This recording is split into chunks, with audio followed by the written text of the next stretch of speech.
Muito bom dia a todos aqueles que, mais uma vez, dão-me esta honra de aqui comparecer para o nosso encontro semanal da série Claves Notariais e Registrais. Hoje, dia 24 de novembro de 2020. Eu peço desculpas pelo atraso no início, aí de 1 minuto, no atraso dessa exposição, mas eu me perdi aqui examinando um tanto o texto que vai ser comentado hoje, e por isso houve esse atraso.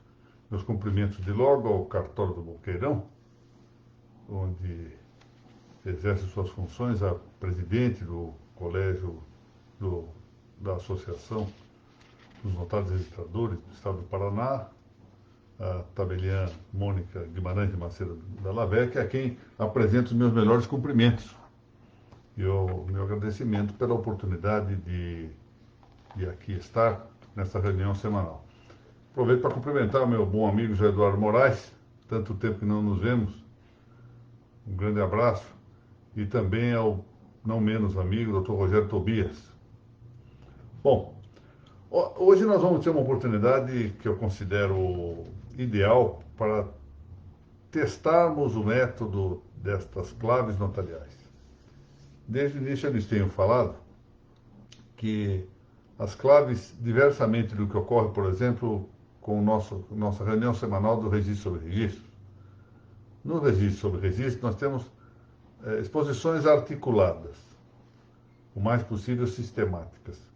Aqui e ali dá-se uma pequena aventura, excursiona-se um tanto e tal, mas em geral o que nós fazemos no registro sobre registros é um caminho sempre reto, por assim dizer, de terra batida. Vamos andando, caminhando em linha reta pelo caminho que, do ponto de vista científico, é certo, não do ponto de vista meramente prático, não é um praxismo, mas procuramos articular desse modo as aulas, as exposições dos registros sobre registros. Diversamente, as claves notariais são feitas exatamente para a dispersão de assuntos. A ideia é que e hoje nós vamos ter a oportunidade de ver isto, e alguns gostarão, outros não, enfim, é questão de gosto. Eu gosto desse tipo de coisa. Tentar mostrar que certas realidades das notas e dos registros, sem prejuízo de seu exame particular, pontual, no ambiente próprio das notas e dos registros, podem articular-se com outros conhecimentos. E nós vamos ver aqui.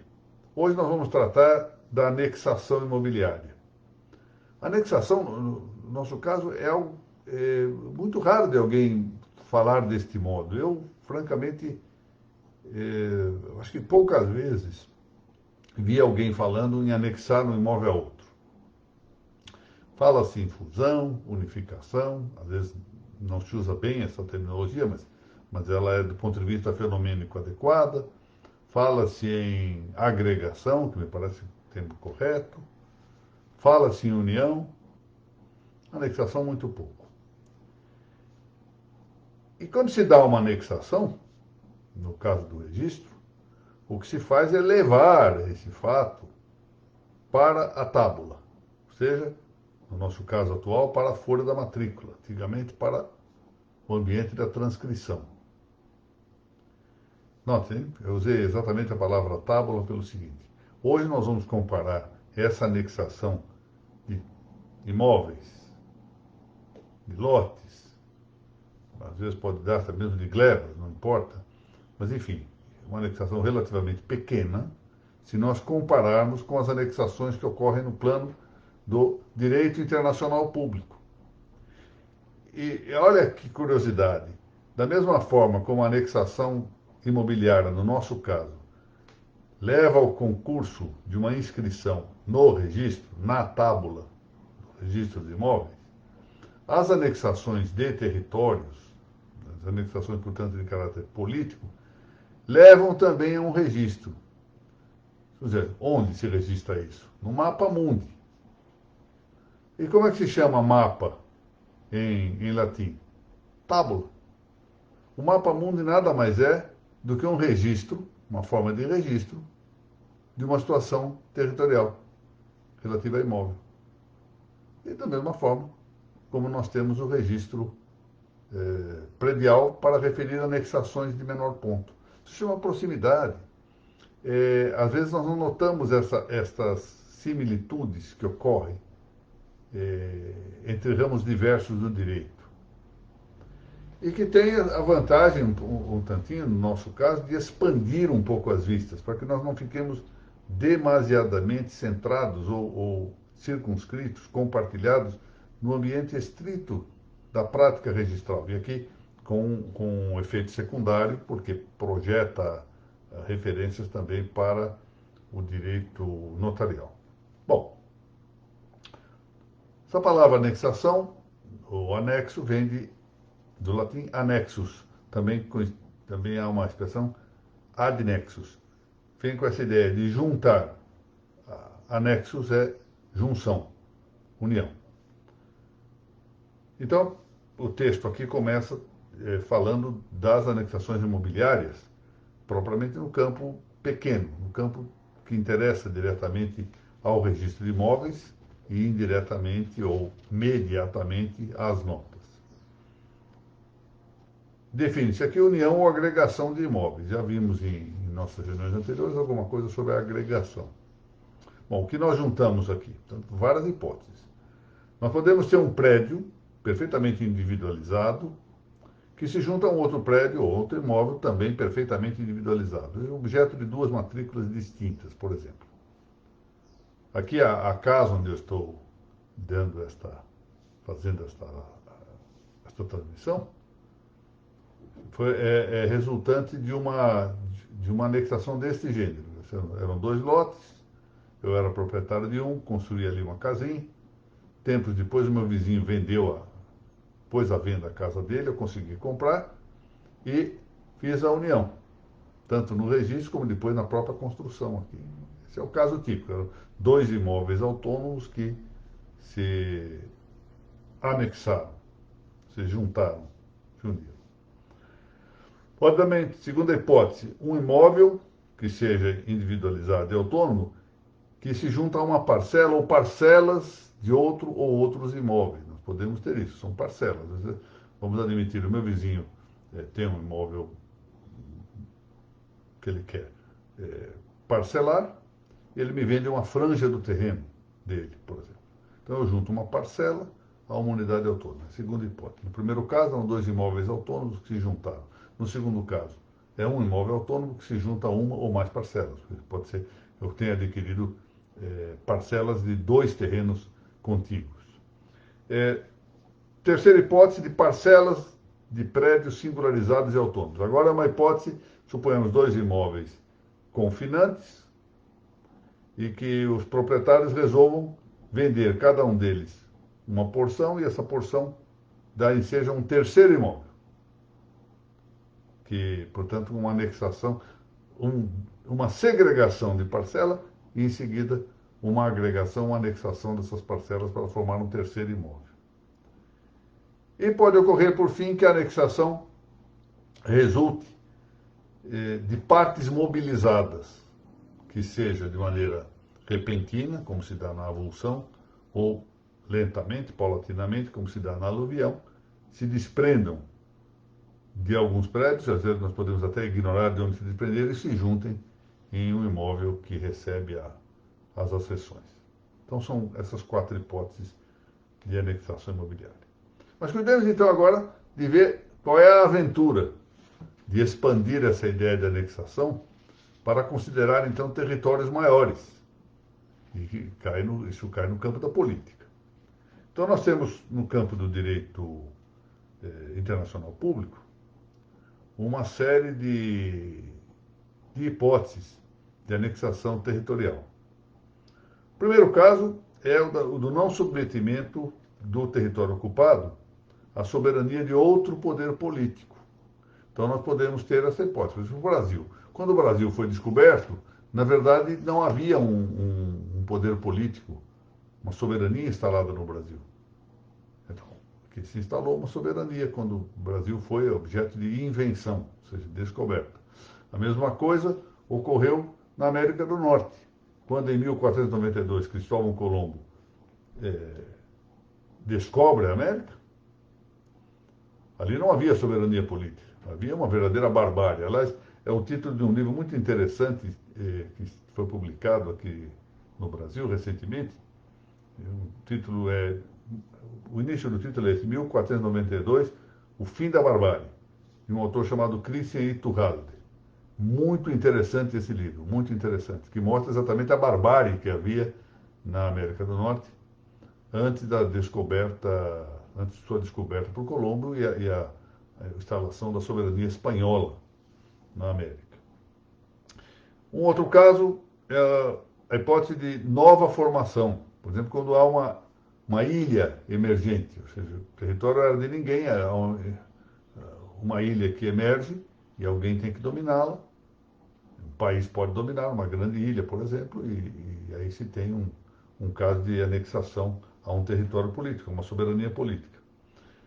Uma hipótese mais rara, mas que ocorre, de territórios abandonados. Nós temos, vamos deixar de lado aqui a controvérsia histórica, se houve ou não abandono. O fato é que se deram por abandonados 3 ilhas, as ilhas de Palmas, Malvinas e Carolinas, que eram da soberania espanhola e que foram abandonadas e em seguida ocupadas pelos Países Baixos, ocuparam as Palmas, as ilhas Malvinas foram ocupadas pela Inglaterra e as ilhas Carolinas foram ocupadas pela Alemanha. Portanto, deu-se aí um caso de abandono. Supostamente, a Espanha nega que abandonou. O fato é que o fenômeno politicamente se reconheceu como tal, como res derelicte, ou insula derelicte, ou seja, ilhas abandonadas. E, por fim, pode haver caso de alienação de territórios. Bom, nós vamos ver isso daqui a pouco. Mas, enfim, uma coisa é a invenção ou descoberta, que é o que se deu com o caso do Brasil. Embora muitas vezes essa descoberta possa estar autorizada previamente a depender depois do Platzer, ou da aprovação. Como nós temos também no regime de imóveis, né? Muitas vezes a anexação vai depender da aprovação municipal. Não é? Na zona urbana, para que haja anexação de imóveis, há necessidade de agregação de imóveis, há necessidade de aprovação municipal. Aqui havia necessidade da aprovação de um árbitro, que foi, na hipótese do Tratado das Tordesilhas, o Papa Alexandre VI. Bom, a invenção ou descoberta, essa palavra invenção significa, no direito, propriamente descoberta. Era vulgarmente assim, não é? Eu me recordo que havia uma marcha carnavalesca no Brasil, salvo engano, de autoria desse compositor carioca, muito bom para esse tipo de marcha, o Lamartine Babo, cujo primeiro verso dizia exatamente isso: quem foi que inventou o Brasil? Ou seja, no sentido de quem foi que descobriu o Brasil. Isso é invenção. A invenção não se confunde com a debelatio. A debelatio é a ocupação por força de armas. Então aqui se ocupa, por exemplo, houve debelatio no Brasil com as invasões francesa e invasão holandesa, tentativa de, por força de armas, anexar territórios, respectivamente, à França e à Holanda. E o direito internacional não reconhece validade a essa figura da debelatio, que foi, por exemplo, muito comum quando se instalou a Rússia Soviética, não é? Especialmente nos tempos stalinistas, em que vários territórios foram anexados à Rússia Soviética, por força de armas. Bom, mas a alienação de territórios, agora voltando ao tema da alienação, frequentemente é onerosa, né? Então eu mencionei aqui, o estado do Acre, por exemplo, foi adquirido da Bolívia. O Brasil comprou o estado do Acre da Bolívia pagando 2 milhões de libras esterlinas.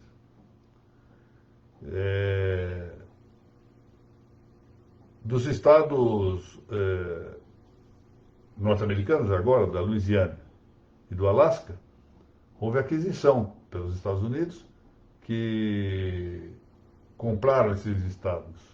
A Louisiana foi comprada da França e, e o Alasca foi comprado da Rússia. Mas pode haver cessão gratuita de território. Embora, na maior parte das vezes, essa cessão gratuita seja antes fruto de uma capitulação política. Né? Ou seja, diante das dificuldades políticas, eu capitulo e entrego uma área. Então, por isso que não é incomum que isso ocorra, né, em acordos firmados pós-guerra. Por exemplo, a quarta cessão francesa da Alsácia-Lorena à Alemanha, em 1871.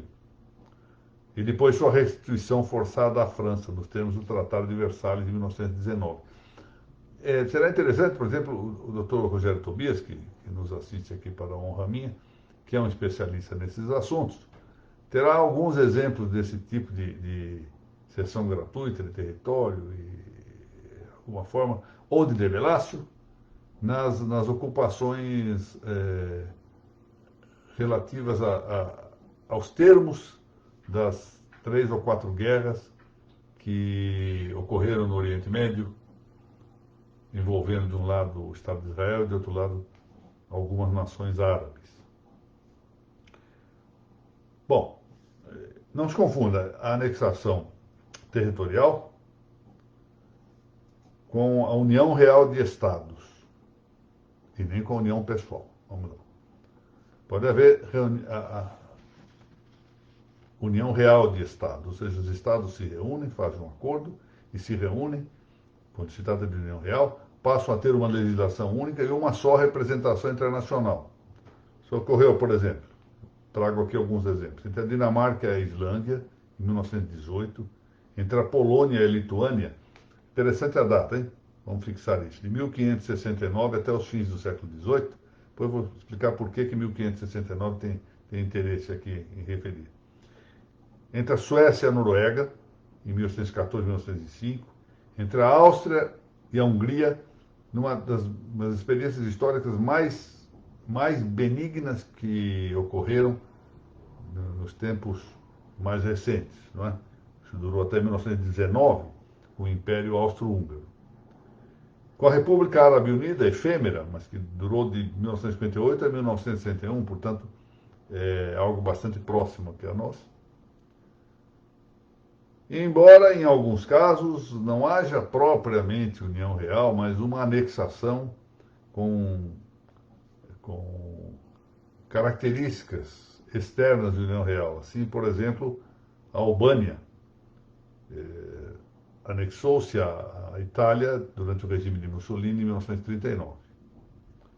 Ou mesmo sob a etiqueta imprópria de União Real, como ocorreu com a Rússia Soviética, que anexou vários territórios, devemos dizer, por debelácio, ou seja, por força de armas, chamando, entretanto, esses territórios ocupados de estados, ou seja, União, ou repúblicas, União das Repúblicas Socialistas Soviéticas. Na verdade, era a Rússia dominando vários estados. Isso de 1923 até 1991. Ora, nós tivemos no Brasil algumas situações interessantes. Por exemplo, tivemos uniões pessoais no Brasil, perdão, união pessoal no Brasil, no ano de 1826, com o fato de que o imperador Dom Pedro IV de Portugal era o Dom Pedro I do Brasil, o mesmo imperador. A diferença entre a união pessoal e a união real é que na união pessoal mantém-se a legislação de cada país e o país possui dúplice representação internacional. Calha que o soberano de um é soberano também do outro. Isso ocorreu, por exemplo, na célebre dominação de Portugal pelo grande imperador que foi Felipe I da Espanha ou Felipe II de Portugal. Aqui nós devemos, entre outras coisas, essa obra magistral que foram as ordenações filipinas. Então, de 1580 a 1640, houve o domínio espanhol sobre Portugal. Dois países, havia união pessoal, ou seja, o imperador da Espanha era também, por legítimo direito, depois da morte jovem de Dom Sebastião, era por legítimo direito o rei de Portugal. E por isso aí houve uma união de caráter pessoal. Também essa data de 1569, que eu mencionei aqui a respeito da Polônia e da Lituânia, se justifica porque antes disso havia uma união pessoal na Polônia e Lituânia. E depois de 1569, instalou-se até fins, como eu disse, do século XVIII, uma união de caráter real. E no Brasil nós tivemos também um caso de união real. É costumeiro que nós ouçamos dizer que o Brasil teve sua independência proclamada no dia 7 de setembro de 1822. Mas, em rigor, isso não é certo. O Brasil era independente desde 1815. O que ocorreu em 1822 foi a separação, a quebra da União Real. O Brasil, em 1815, foi elevado à condição de Estado integrante da União, em União Real, com Algarve e Portugal. Então nós temos aí já a União Real. O Brasil já era independente, porque o que havia era uma união de caráter real de Estados. Bom, enfim, o objetivo aqui foi mostrar que as questões de registro, muitas vezes, são, primeiro aspecto, muito particular nesse caso, são questões pontualizadas, para o caso das ordens internas, de temas mais vastos e de questões que interessam ao direito em geral e ao direito político em particular, como é o caso das anexações. Mas, por outro lado, o objetivo talvez mais extenso dessa nossa consideração, dessas nossas dispersões aqui, está em mostrar que o direito não é uma disciplina que se possa segmentar sem perder alguma coisa. Quando nós nos especializamos numa área do direito, frequentemente nós perdemos de vista aspectos maiores que poderiam projetar luzes interessantes sobre as nossas considerações. Nós poderíamos chamar isso de egoísmo segmentar. Ou seja, alguém se especializa num ramo do direito e parece que examina todo o campo do direito só por esse viés, perdendo a visão daquilo que interessa muitíssimo, que é a ideia que deve estabelecer-se no estudo da introdução ao direito, ou de uma teoria geral do direito, e mais à frente, ao concluir tudo isso numa reta filosofia do direito, de que o direito é um todo. E que nós, às vezes, o partimos para melhor avançar na busca daquilo que é justo. Mas, às vezes, perdemos um pouquinho essa visão, e isso prejudica o concerto, com C aqui, né, dos vários ramos do direito para essa projetada unidade. Muito bem. E assim concluímos a nossa exposição de hoje. O tempo que me parece adequado para a exposição das claves é de 15 minutos, mas eu não estou conseguindo fazer isso nesse tempo. Mais uma vez eu quero saudar o Cartório do Boqueirão, de que é titular, a presidente da Noreg do Paraná, a doutora Mônica Maria Guimarães de Macedo Della Vecchia, a quem apresento os meus agradecimentos pelo patrocínio que concede a estas nossas reuniões. Torno a cumprimentar o meu amigo José Eduardo Moraes, o Dr. Rogério Tobias. Cumprimento o Dr. Mário Martinelli, que está sempre presente aqui, assessor também da Noreg, e que sempre me honra muito com essa presença.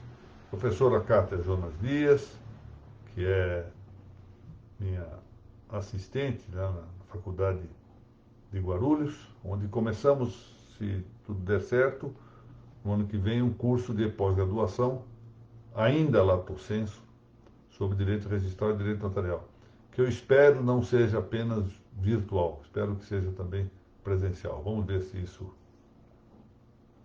dá certo. Vamos ver se o exemplo da Suécia, que conseguiu no ano 2020, sem lockdown, reduzir o número de mortes no país,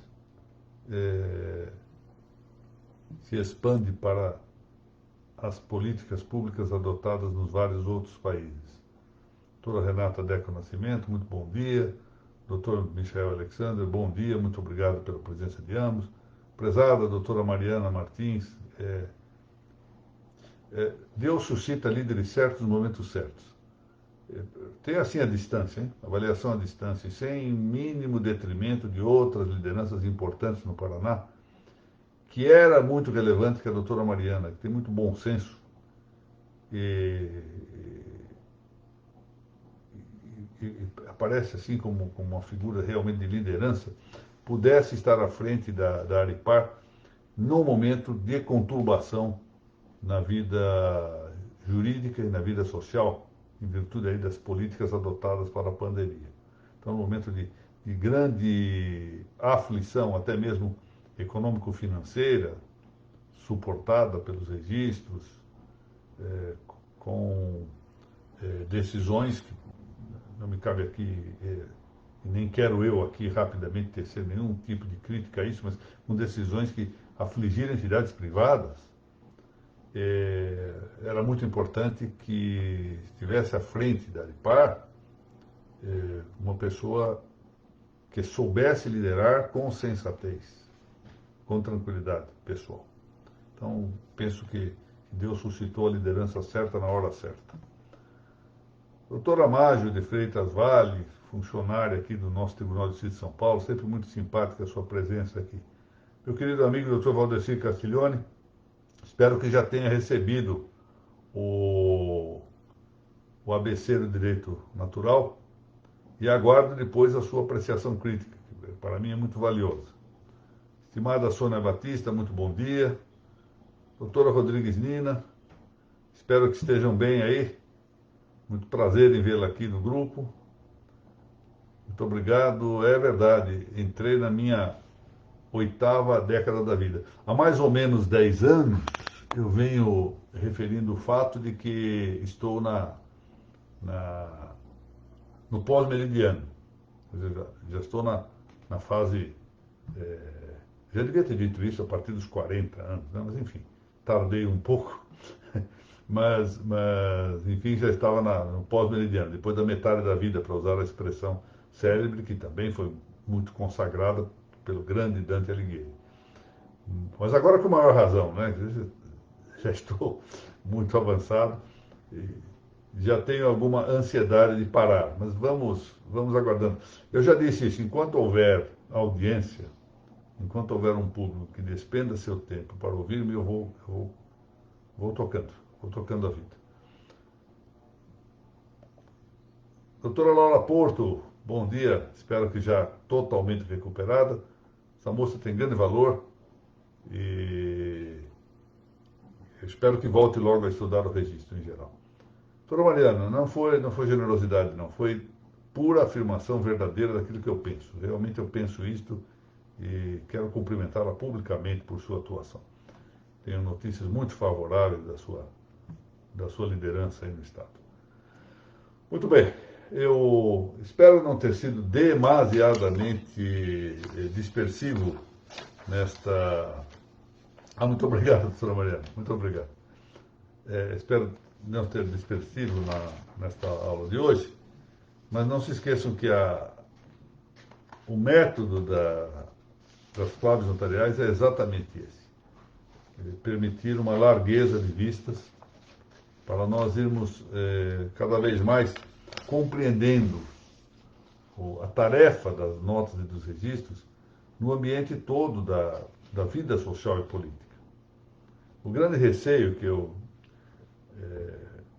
tenho é de que justamente essas instituições, que são as instituições da normalidade jurídica, a vida normal é a vida que se resolve com os tabeliães e que se resolve com os registros. A vida no judiciário não é a vida normal, é a vida da anomalia do direito. Então, o meu grande receio é que as notas e os registros, leia-se, os juristas de um modo geral, mas em particular os notários e registradores, percam um tanto a consciência do relevo de suas funções. E, no fundo, acabem se burocratizando, acabem se entregando ao praxismo, acabam perdendo a consciência dessa missão social e política de que se revestem. Isso é um detrimento para todos nós. Então, no fundo, boa parte do que eu estou fazendo aqui não é só para a nossa diversão aqui das claves notariais e registrais, mas tem essa finalidade de dizer, olha, os senhores são portadores de uma bandeira muito importante para a sociedade política. Nós precisamos, nós todos os usuários das notas de registro, precisamos dessas instituições com independência jurídica, com claridade na atuação, não é? E eu volto a dizer, a tarefa aqui é tentar estimular a romper, no fundo, certos limites burocráticos, tecnocráticos, que aviltam essas duas grandiosas funções de instituições valiosíssimas para nós. Muito obrigado. Dr. Anderson Scherner-Christ, muito obrigado também. Então, até amanhã para aqueles que puderem assistir o registro sobre registros, eu tenho interesse nisso. E eu lembro que na sexta-feira teremos a continuidade do Pinga Fogo. Ainda vamos estudar, debater muito mais. Eu espero levar esse tema dos requisitos da escritura por algumas sessões do Pinga Fogo. Porque é um tema tratado com muita, até agora, entre nós, com uma certa ligeireza. Nas faculdades não se fala nada disso, né? Acho que nós precisamos aprofundar um tantinho essa matéria. Muito obrigado, doutora Renata, e essa história de vida longa eu já tive, doutora Renata. O que eu gostaria é de ter uma vida moralmente boa, o resto da minha vida, que isto fosse importante. Eu, já depois de ter vivido 70 anos, estou convencido de que o importante não é viver muito, o importante é viver bem.